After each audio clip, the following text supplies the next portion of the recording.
Journée morose en France, on a perdu un jeune patriote, 23 ans, Quentin, qui était entre la vie et la mort depuis hier et qui est décédé aujourd'hui. On vient de recevoir les images, TF1 se les est procurées, c'est les images de l'agression et du meurtre absolument abominable. On va regarder ça tout de suite.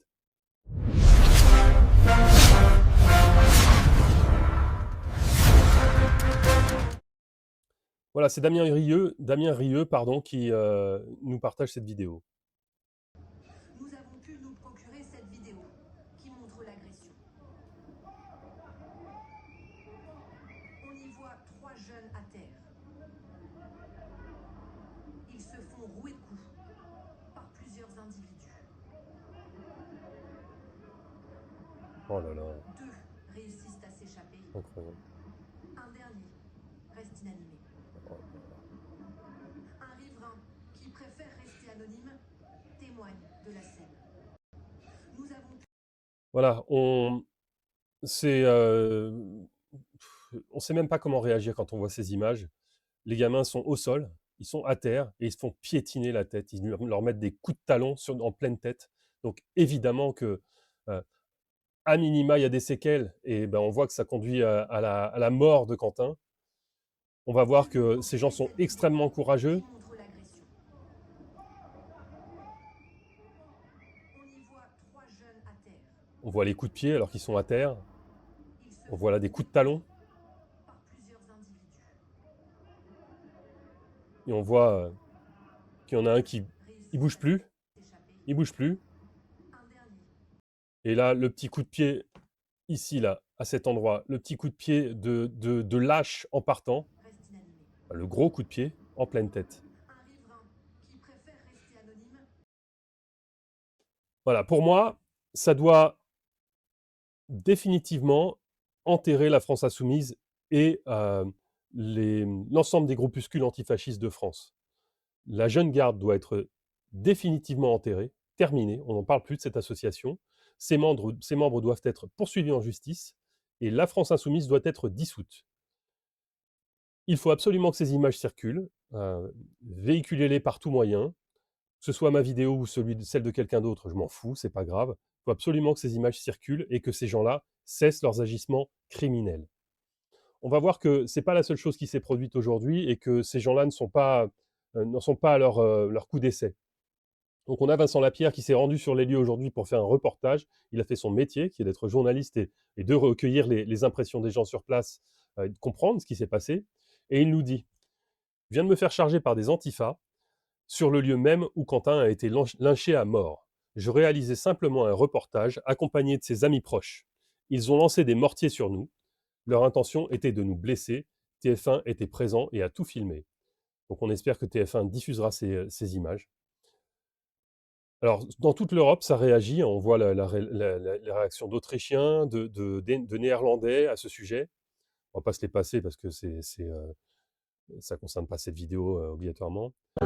En revanche, je voulais vous diffuser également, dans le cadre de la dissolution définitive de la France insoumise, un document que sans doute vous connaissez, mais si certains d'entre vous ne le connaissent pas, il faut absolument que ce soit porté à votre connaissance. C'est un document qui est un enregistrement du député de la France insoumise, Raphaël Arnaud, qui est l'un des fondateurs de la Jeune Garde, l'un des mouvements antifascistes lyonnais. Euh, dans ce document, on l'entend parler d'Alice Cordier, qui était présente hier donc pour cette fameuse conférence de Rima Hassan. On l'écoute tout de suite. Fun d'Alice Cordier là qui repartage les Kurdes, moi je dis j'ai un conseil à lui donner, qu'elle vienne là-bas là, et vers les Kurdes. On va lui mettre une balle dans la tête, c'est tout ce qui va se passer. Et Nemesis nous, tu les soutiens? Je soutiens certaines de leurs idées. Voilà, et l'action française et tout, nickel quoi. C'est-à-dire qu'il y a des terroristes qui sortent de ces organisations, donc ça pose pas de problème. Non, il n'y a pas de terrorisme. Il n'y a pas de terroristes? C'est ça Ah votre ouais? problème. C'est ça votre problème. Fun de racisme. Voilà, donc on y entend une menace de mort claire, définitive, sans camouflage. Et c'est un député de la France insoumise, député du Vaucluse, Raphaël Arnaud, qui profère cette menace. Ces gens doivent être arrêtés, définitivement. On ne peut plus continuer comme ça. Ce parti doit être dissous. On va écouter Marion Maréchal, qui, elle aussi, a réagi à tout ce qui se passe. Est-ce que quelqu'un a des nouvelles de Raphaël Arnaud? Parce que lui qui est toujours si prompt à réagir sur les réseaux sociaux a manifestement disparu depuis 48 heures. Et pour cause, puisque avant-hier soir à Lyon, un jeune homme de 23 ans a été lynché, battu à mort par une bande d'Antifa, manifestement liée à la Jeune Garde, hein, donc le groupuscule du député LFI Raphaël Arnaud. Et je vois d'ailleurs depuis 48 heures un certain nombre de responsables politiques de gauche craignant certainement que ça leur retombe dessus, s'empresser de condamner. Alors déjà, on est heureux de découvrir qu'ils sont capables de condamner, hein, puisque des agressions de la part de l'extrême gauche sur des militants de droite, il y en a eu beaucoup ces derniers mois, ces dernières années. Je pense notamment à tous les militants cocardes et unis dans nos facs, hein, qui régulièrement font des vidéos et des photos avec la gueule en sang, sans que manifestement ça n'émeuve personne à gauche. Donc là, ils s'empressent de condamner, mais je tiens à leur dire que nous ne sommes pas dupes, parce que la réalité, hein, de l'état-major de LFI, c'est qu'ils ont régulièrement soutenu, défendu, valorisé la Jeune Garde, qu'ils se sont même affichés en photo avec eux, que Jean-Luc Mélenchon lui-même a appelé dans une conférence à ses militants à rejoindre la Jeune Garde, qu'il a d'ailleurs récemment, dans un meeting à Marseille, appelé à recourir à la violence. La violence politique, d'ailleurs, étant théorisée de toute façon par cette extrême gauche comme le seul moyen révolutionnaire de faire table rase du passé, de renverser le système et d'imposer finalement leur vision totalitaire. D'ailleurs, ça ne concerne pas que la France insoumise, hein. Il y a quelques mois de cela, il y avait eu là encore une tribune pour soutenir la Jeune Garde qui avait été signée par notamment Marine Tondelier des écologistes. On y retrouve d'autres figures de LFI, du PCF, du NPA, bref, tout le panel de l'extrême gauche française. Donc voilà, sachez que nous ne sommes pas dupes de votre cynisme, de votre double discours, qu'aujourd'hui, la réalité, c'est que vous avez des accointances idéologiques et structurelles avec les antifas, qui se croient tout permis parce qu'ils bénéficient, il faut bien le dire, d'une complaisance médiatique insupportable, bien souvent aussi d'un laxisme et d'une impunité judiciaire particulièrement étonnante, et que si nous ne faisons rien politiquement pour les arrêter, il y aura d'autres blessés, il y aura d'autres morts, il y aura d'autres drames.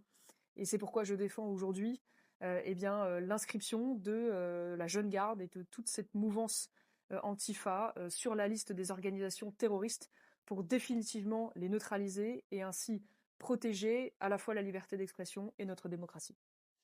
Absolument. On va continuer en bien insistant sur le fait que ces gens sont des ordures. On voit la réaction d'un des leurs, bien fait pour vos gueules de nazis de merde. Quentin ne sera pas le dernier, et quand LFI remportera l'élection en 2027, on utilisera tous les leviers de l'État pour finir le boulot. Robespierre sera un petit joueur comparé à ce qui vous attend. Voilà ce qui nous attend. On est clairement dans... Là, c'est l'appel au terrorisme, de l'appel à la je ne sais même pas comment appeler ça. Oui, c'est de l'appel à l'action terroriste, probablement. Absolument abject. On a en revanche, et il faut le souligner aussi, des gens qui, dans leur camp, se rendent compte que ça va trop loin, que là, il y a un vrai problème. On a François Ruffin qui a du mal parfois à s'aligner avec leur fameux islamo-gauchisme, là, qui déclare que le militant lyonnais aurait été tabassé et appelle à ce que les antifascistes soient sévèrement punis. Voilà. Merci François. Un peu d'honnêteté, ça fait un petit peu de bien. Voilà, alors je ne vais pas vous remontrer les images de Mélenchon qui appelait à impacter les choses. Elles sont dans la vidéo que j'ai faite hier. Vous irez la regarder si ça vous intéresse. Pour conclure, je vais vous le redire, partagez cette vidéo, partagez l'information. Faites en sorte que tout le monde voit la violence dont sont capables ces gens, l'inhumanité de ces gens. Véhiculez le message. Il faut que ça fasse le plus de bruit possible de sorte qu'ils soient arrêtés. Ceci doit stopper définitivement. Merci de m'avoir écouté. Abonnez-vous à la chaîne. Tout le tralala. À la prochaine.